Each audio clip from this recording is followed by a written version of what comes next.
Hi, my name is Krista Thompson. I did my case study on Ulnooweg Development Incorporated, and here's my video on my mind maps and my strategic outlook and recommendations for Ulnooweg. So I'll start off by showing you the mind map that I made, overviewing the annual report highlights. So if we look at all of the years from 2004 to 2012, those were available on the website, and you can see, if you click that link right there, you can go see where those come from. And then from each annual report, I separated the information, organized it into 5 separate areas. So we have the overview of Ulnooweg development. We have strategic partners, strategic goals, the overall goals of the organization, and then the strategic goals are Aboriginal Capital Corporation, and then Aboriginal Economic Development.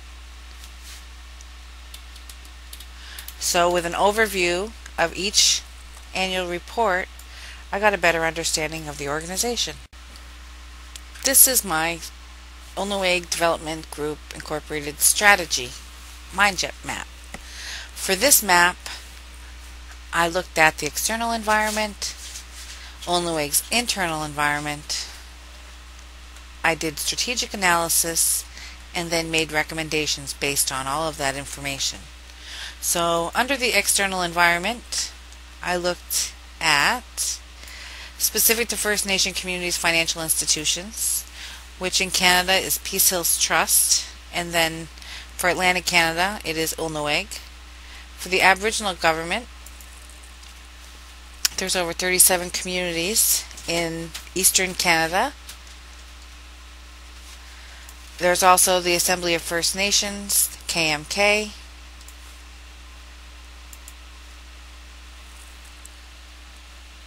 There's the Government of Canada that has Aboriginal opportunities, Aboriginal financing opportunities. So the Atlantic Canada Opportunity Agency, which is what supports a lot of Ulnooweg's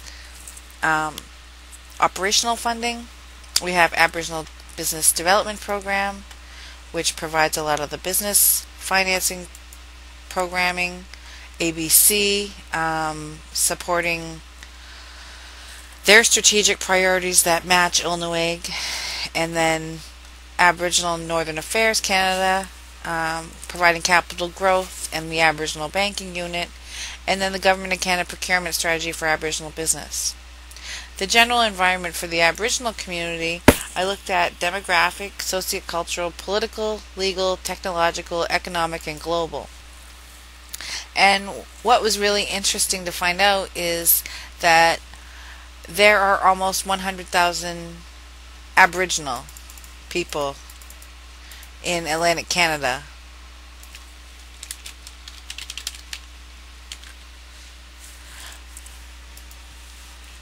What is interesting is that there are almost 100,000 people, 100,000 Aboriginal people in Atlantic Canada.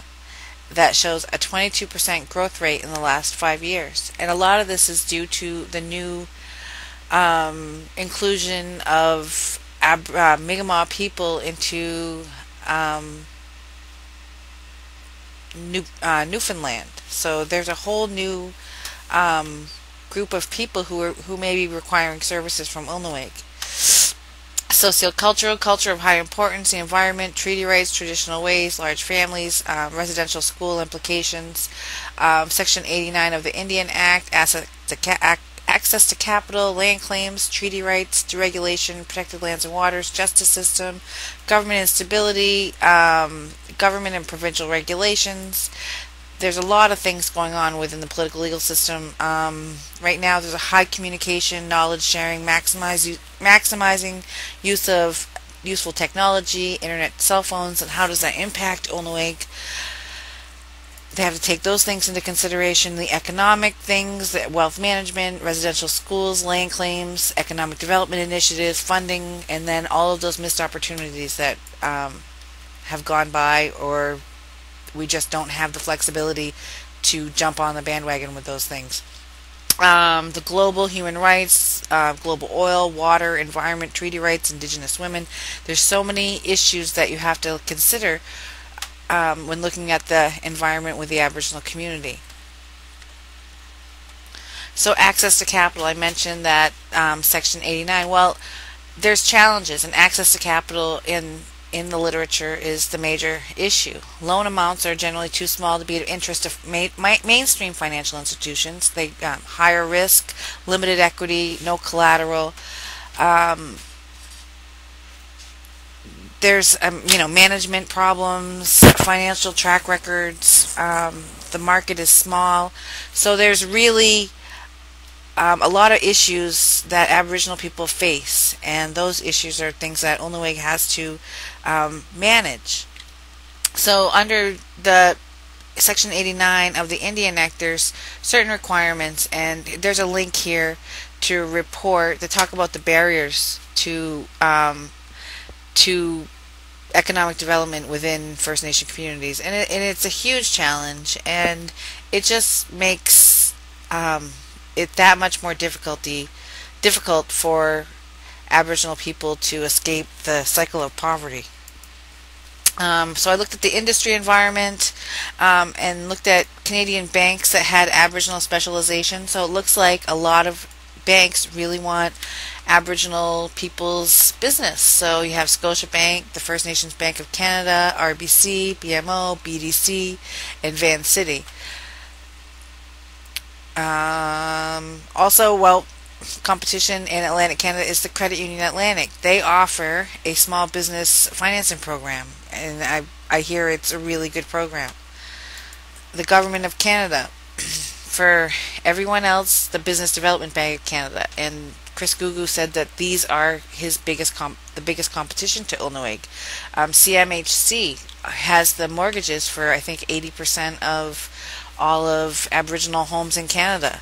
The Community Business Development Corporation providing all of these services. So there's lots out there in terms of the industry, the external environment. And now just to have a quick look at the internal environment